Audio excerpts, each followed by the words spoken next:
Agregador de valor. Todos os fluxos de produção têm uma característica básica. O material se torna mais valioso à medida que avança pelo processo. Um ovo cozido é mais valioso do que um ovo cru. Um café da manhã completamente montado é mais valioso que suas partes constituintes. E, por fim, o café da manhã servido ao cliente é ainda mais valioso. Eu sou Luiz Fernando Fontana e este é o quarto dia de leitura do livro Gestão de Alta Performance, de Andrew Grove. Estamos na página 43 do capítulo 1, Entregando um café da manhã, noções básicas de produção. Hoje é dia 4 de fevereiro de 2024.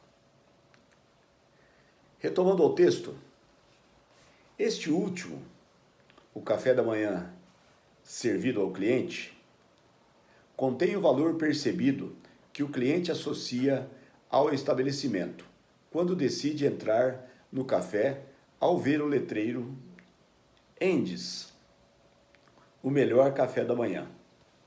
Da mesma forma, um compilador finalizado é mais valioso do que as partes constituintes de análise semântica, geração de código e tempo de execução.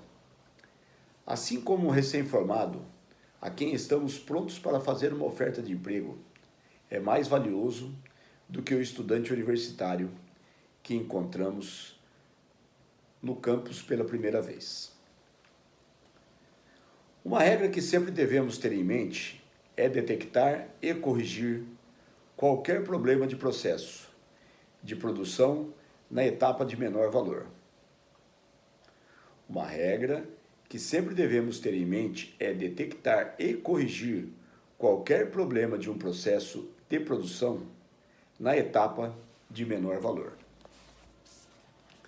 Ou seja, antes do problema ficar maior. Assim, devemos encontrar e rejeitar o ovo podre assim que ele é entregue pelo nosso fornecedor, em vez de permitir que o cliente o encontre. Da mesma forma, se pudermos decidir que não queremos determinado estudante universitário no momento da entrevista do campus e não durante a visita à fábrica, poupamos o custo da viagem e o tempo do candidato e dos entrevistadores. Devemos também tentar detectar qualquer forma de problema no momento do teste de unidade dos programas que compõem um compilador, não no teste final do produto. Por fim, correndo o risco de ser considerado desumano, vamos dar uma olhada no sistema de justiça criminal, como se fosse processo de produção destinado a encontrar criminosos e colocá-los na cadeia.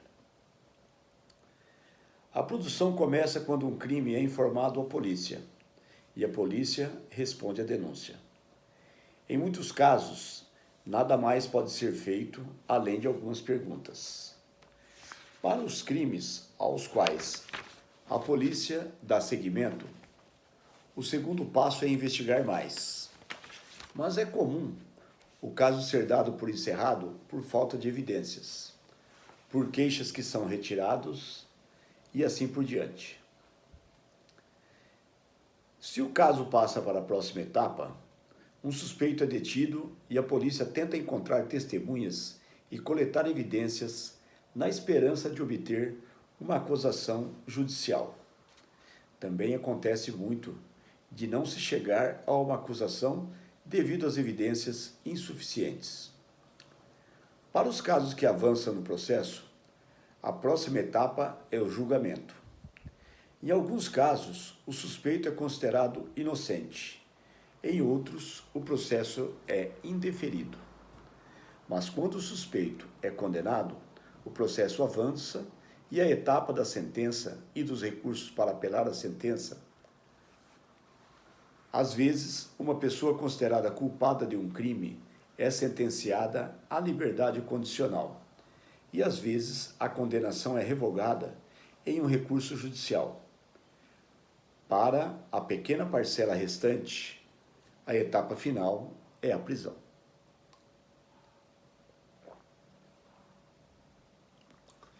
Se fizermos algumas suposições lógicas sobre as porcentagens que avançam em cada etapa e os custos associados a cada uma dessas etapas, chegaremos a algumas conclusões surpreendentes. Se calcularmos o custo do esforço necessário para obter uma condenação e atribuirmos apenas aos criminosos que acabam na prisão, descobriremos que o custo de uma única condenação é muito superior a US$ 1 milhão, um valor espantoso. Normalmente, esse valor é tão alto porque uma minúscula fração do fluxo de pessoas acusadas percorre o processo todo. Todo mundo sabe que a prisão está superlotada. Todo mundo sabe que as prisões estão superlotadas e que muitos criminosos acabam cumprindo pena mais curta ou nenhuma. Pena por pura escassez de celas. E o resultado é um trade-off caríssimo, que viola os mais importantes princípios de produção. A etapa limitante é claramente chegar a uma condenação. O custo de construção de uma cela é de apenas US$ 80 mil. Isso mais o custo de 10 mil a 20 mil dólares anuais. Para manter uma pessoa presa é muito pouco em comparação com US$ 1 milhão necessário para garantir uma condenação. Deixar de prender um criminoso em um processo no qual a sociedade investiu mais de US$ 1 milhão por falta de uma cela de US$ 80 mil é um claro mau uso do investimento total da sociedade no sistema de justiça criminal. Isso acontece porque permitimos que a etapa errada, a disponibilidade de cela nas prisões, limite o processo como um todo. Se nos Estados Unidos acontece isso, de um valor tão alto sendo investido para uma condenação que às vezes não acontece, imaginem aqui no Brasil. Nota de rodapé. O leitor deve ter em mente que os valores apresentados nesse livro referem-se à década de 1980, a época em que o livro foi originalmente escrito.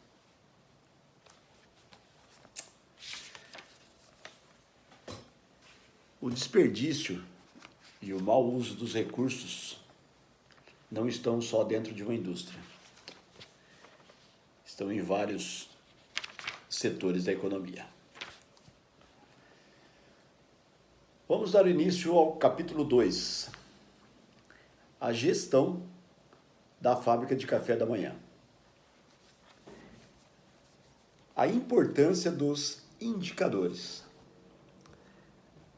As pessoas estão adorando o café da manhã que você serve, graças à ajuda de alguns de seus clientes mais fervorosos e um financiamento bancário. Você abriu uma fábrica de café da manhã que, entre outros recursos, usa linhas de produção especializada para fazer torradas, café e ovos cozidos. Você é o gestor da fábrica e tem uma equipe relativamente grande e muitos equipamentos automatizados.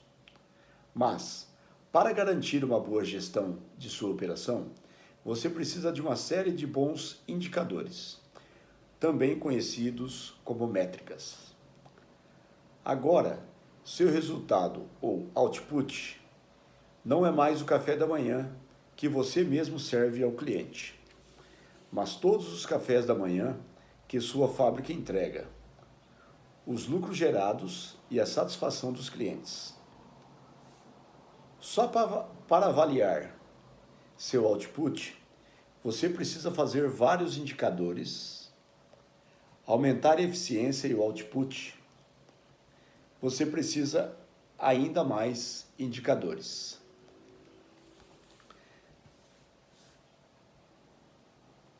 O número possíveis de indicadores que você pode escolher é praticamente infinito.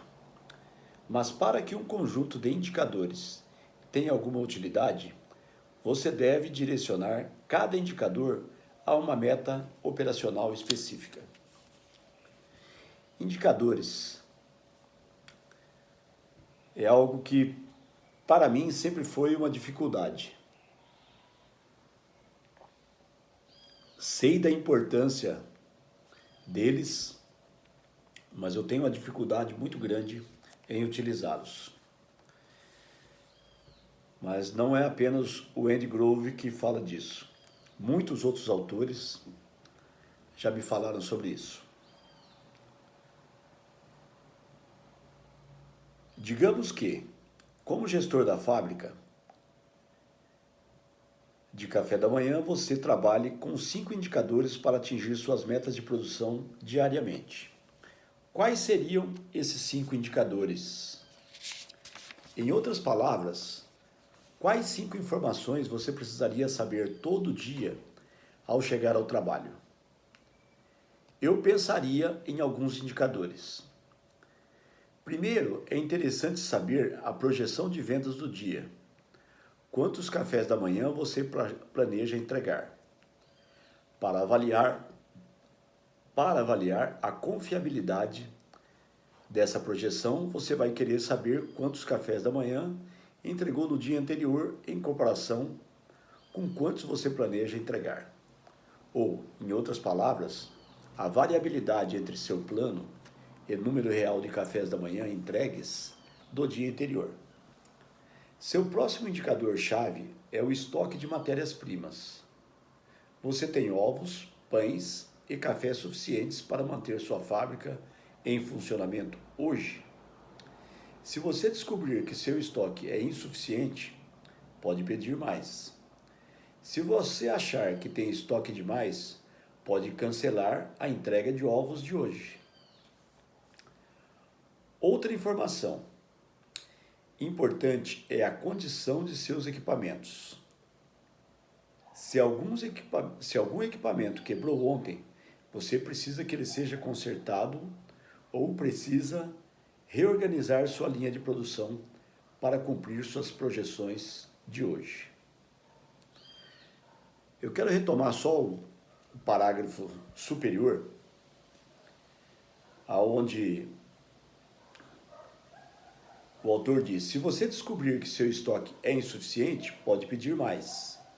Se você achar que tem um estoque demais, pode cancelar a entrega de ovos de hoje. No nosso caso, que é uma fábrica de fabricação de produtos plásticos, a nossa matéria-prima principal é o plástico granulado. É muito bom eu ter estoque de plástico granulado para que quando surja uma emergência, eu não tenha que esperar 2 ou 3 dias para iniciar a produção. Um pedido de última hora, um novo pedido que não estava na programação. Porém, isso tem um custo alto. Então, normalmente, quando as pessoas ligadas à produção me relatam que estão precisando de matéria-prima, eu pergunto quando ela vai ser utilizada e quando o estoque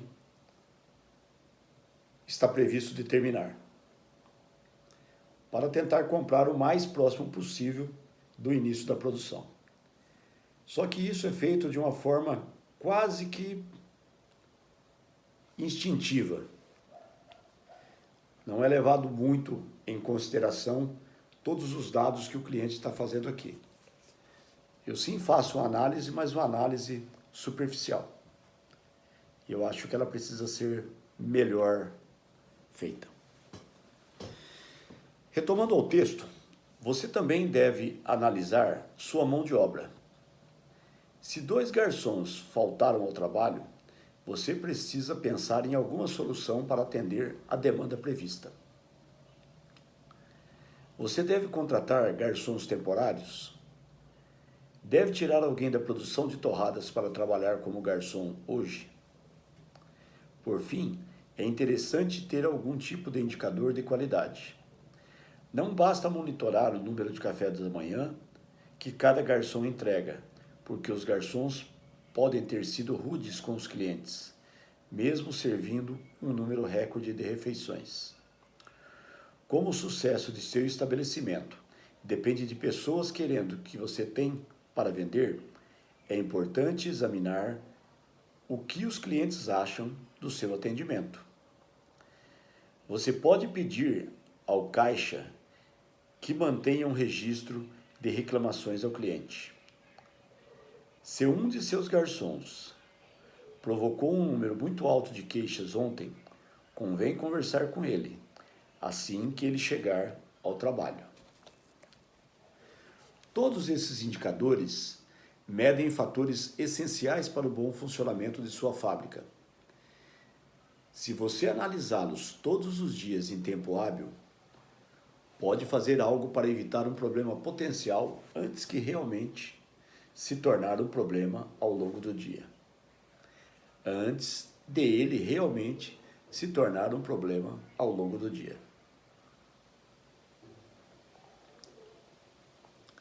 Indicadores tendem a direcionar sua atenção para que eles estão monitorando. É como andar de bicicleta. Tendemos a guiá-la para onde estamos olhando. Se, por exemplo, você começar a medir meticulosamente os níveis de estoque, é provável que tome medidas para reduzir o estoque, o que é bom até certo ponto. Seu estoque pode ficar tão enxuto a ponto de você não ser capaz de reagir a variações na demanda sem criar uma escassez. Falando em estoque de uma empresa que fabrica cafés da manhã, certa vez eu cheguei a um restaurante e pedi um lanche para que ele fosse mais rápido do que a comida, imaginando que o lanche seria algo fácil de fazer, do que um prato à la carte. E eu vi que os pratos começaram a chegar nas mesas ao meu redor e o nosso lanche não chegava. Foi quando eu chamei o garçom e perguntei o porquê estava demorando. Sabe o que ele me falou? Não temos pão. Eu pedi para saírem para ir buscar o pão. Eu fiquei bastante chateado e falei ao garçom, você poderia ter me avisado que não tinha pão. Eu não teria problema algum em trocar o meu pedido, já que o meu maior objetivo era a rapidez, não o lanche. Então, às vezes, acontecem coisas assim. Nós temos que entender a intenção do cliente também. Retomando ao texto, como os indicadores direcionam suas atividades, é importante proteger-se de reações exageradas. Isso pode ser feito pareando indicadores, a fim de medir tanto o efeito quanto o contra-efeito. Assim, no exemplo do estoque, você precisa monitorar os níveis de estoque e a incidência de escassez. Se a escassez aumentar, você deve tomar medidas para evitar que seu nível de estoque caia demais. Esse princípio fica claro no desenvolvimento de um compilador. Um exemplo é medir a data de conclusão de cada software, pareada com a capacidade dele. Monitorar esse par de indicadores evita que trabalhemos no compilador perfeito, que nunca ficará pronto. E também evita que corramos para fazer um compilador de qualidade insatisfatória. Em resumo, o monitoramento pareado pode ajudar a manter os fatores de equilíbrio ideal. Em nenhuma outra área, os indicadores pareados têm muita utilidade do que no trabalho administrativo. Tendo chegado a essa conclusão, nossa empresa vem utilizando há vários anos as métricas como uma ferramenta importantíssima para melhorar a produtividade do trabalho administrativo. A primeira regra é que uma métrica, qualquer métrica, é melhor do que nenhuma. Mas um indicador verdadeiramente eficaz deve cobrir o output da unidade de trabalho e não só a atividade envolvida. A primeira regra é que uma métrica, qualquer métrica, é melhor do que nenhuma.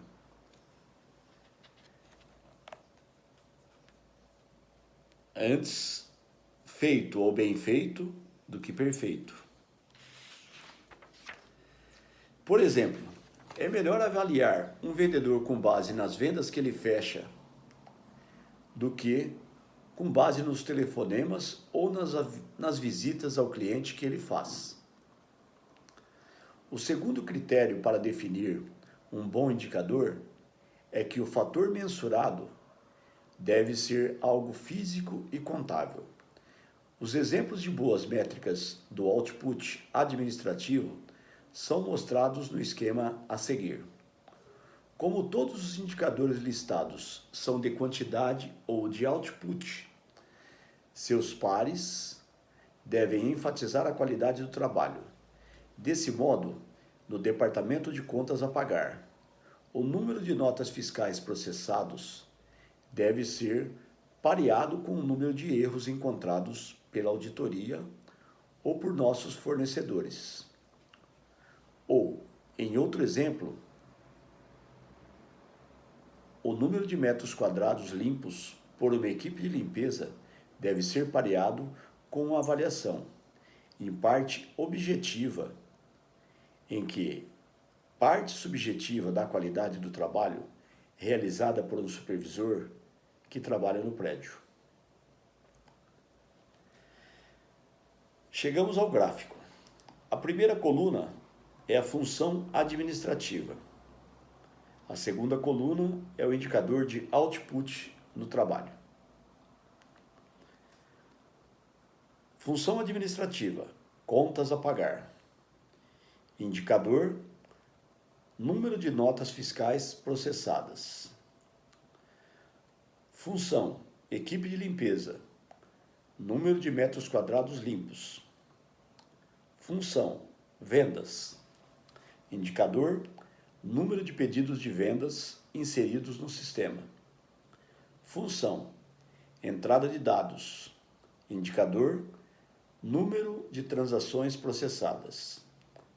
Função, recursos humanos. Número de pessoas contratadas por tipo de contratação. Função administrativa, controle de estoque. Indicador de output do trabalho. Número de itens gerenciados no estoque. Exemplos de indicadores de output do trabalho administrativo. Um desafio será nós implantarmos esses indicadores na nossa empresa, a Injeta Plástico. Não exatamente esses, mas indicadores semelhantes. Indicadores como esses têm muitas utilidades. Indicadores como esses têm muitas utilidades. Para começar, eles mostram com muita clareza os objetivos de uma pessoa ou grupo. Em segundo lugar, proporcionam um grau objetivamente ao mensurar uma função administrativa. Em terceiro lugar, eles nos dão uma medida do desempenho de vários grupos administrativos que realizam a mesma função em diferentes organizações é uma maneira de comparar esse desempenho. Com isso, a performance de uma equipe de limpeza que trabalha em um prédio pode ser comparada à de outra equipe de limpeza que trabalha em outro prédio. Se você começar a utilizar indicadores, verá que o espírito competitivo gerado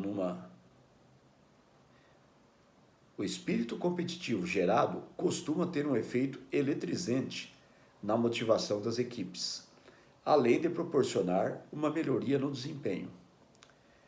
Falaremos mais a respeito disso adiante, quando analisarmos a analogia esportiva.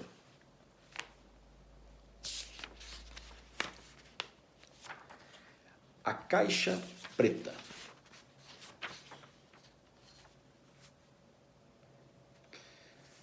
Podemos pensar na nossa fábrica de café da manhã como se fosse uma caixa preta com input, as matérias-primas, e o trabalho de garçons, dos assistentes e seu trabalho como gestor entrando na caixa,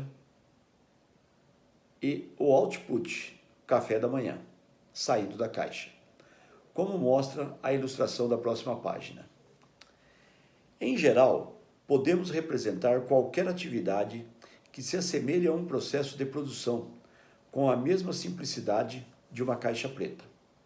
Podemos, por exemplo, desenhar uma caixa preta para ilustrar o recrutamento em faculdades na qual o input são os estudantes universitários e o output são os recém-formados que aceitaram nossa oferta de emprego.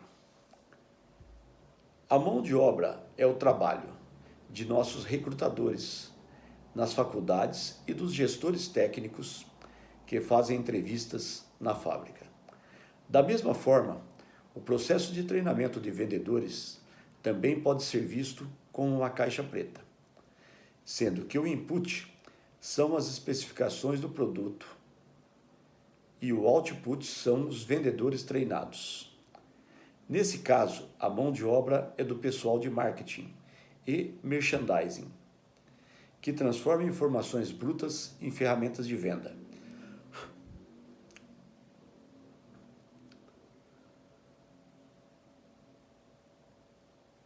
E treina os vendedores para utilizar essas ferramentas. Na verdade, podemos representar a maioria, se não todos os tipos de trabalho administrativo, por meio de nossa caixa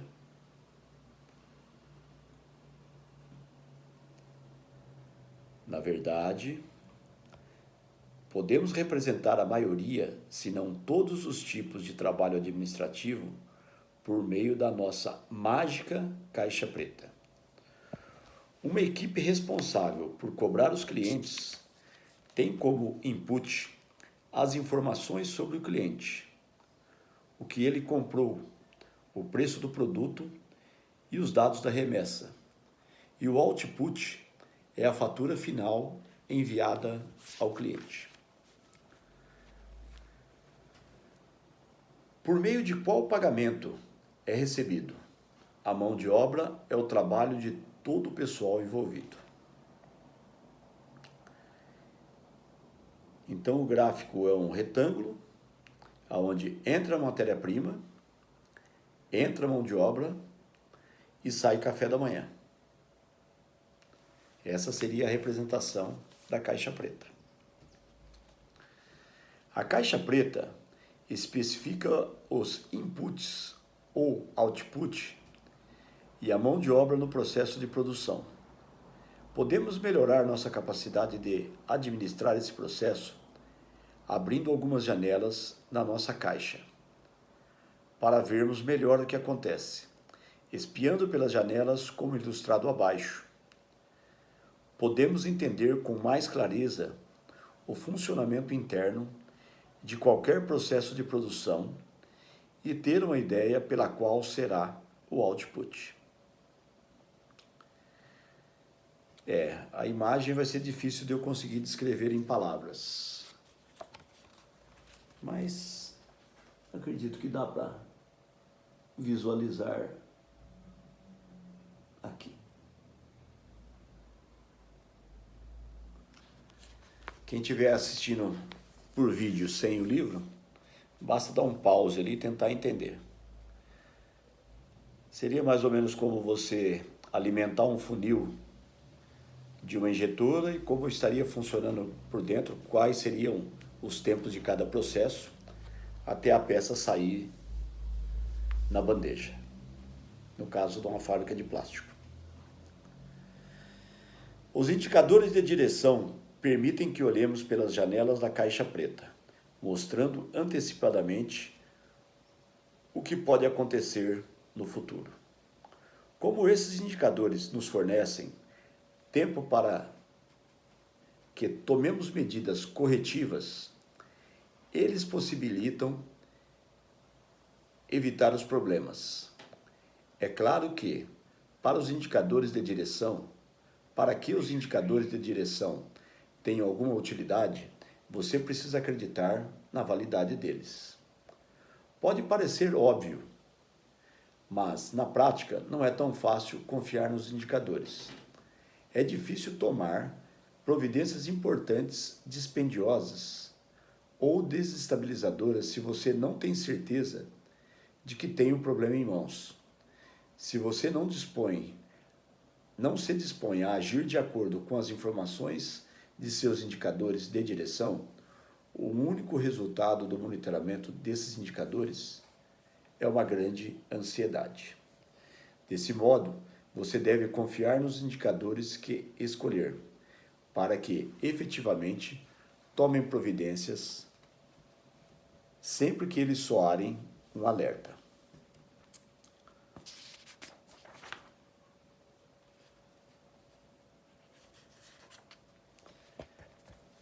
Os indicadores de direção podem incluir as métricas diárias que usamos para gerir nossa fábrica de café da manhã, como o registro de tempo de paralisação das máquinas ou o índice de satisfação do cliente, sendo que esses dois indicadores podem nos alertar sobre possíveis problemas futuros. Um típico exemplo de uma janela na caixa preta é o indicador de linearidade. Na figura da página 54, próxima página, mostramos o indicador de linearidade para o processo de recrutamento de estudantes universitários. O gráfico ilustra o número de recém-formados que aceitaram nossas ofertas de emprego em cada mês do ano. Se tudo desse certo, avançaríamos em linha reta até atingir nossa meta de contratação do semestre antes do mês de junho. Mas se em abril o progresso real fosse mostrado no gráfico, estaríamos muito abaixo da linha da reta ideal. Portanto, ao interpretar esse indicador, sabemos que a única maneira de atingir nossa meta é convencer um número muito maior de candidatos qualificados a aceitar nossas ofertas de emprego nos 2 últimos meses do semestre. Há uma taxa de aceitação muito maior do que a alcançada nos 4 meses anteriores. Assim, o indicador de linearidade nos proporciona um alerta antecipado, dando tempo para que tomemos as medidas corretivas necessárias. Sem monitorar esse indicador, só em junho descobriríamos que deixamos de atingir a meta, quando nada mais poderá ser feito.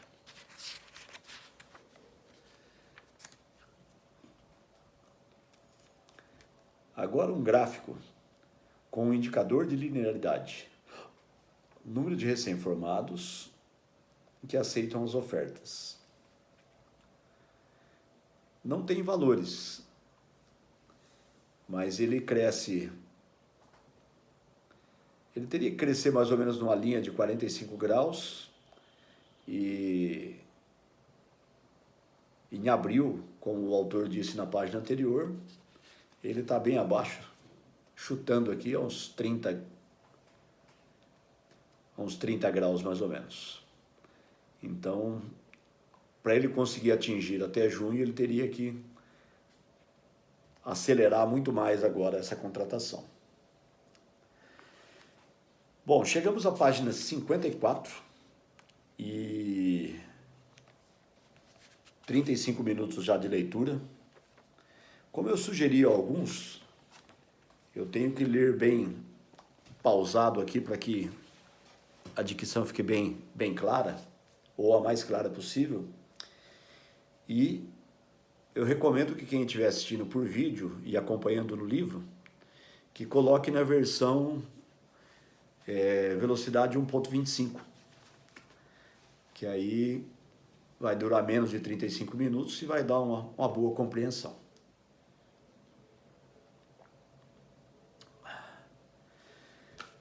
Valeu, até a próxima leitura. Tchau.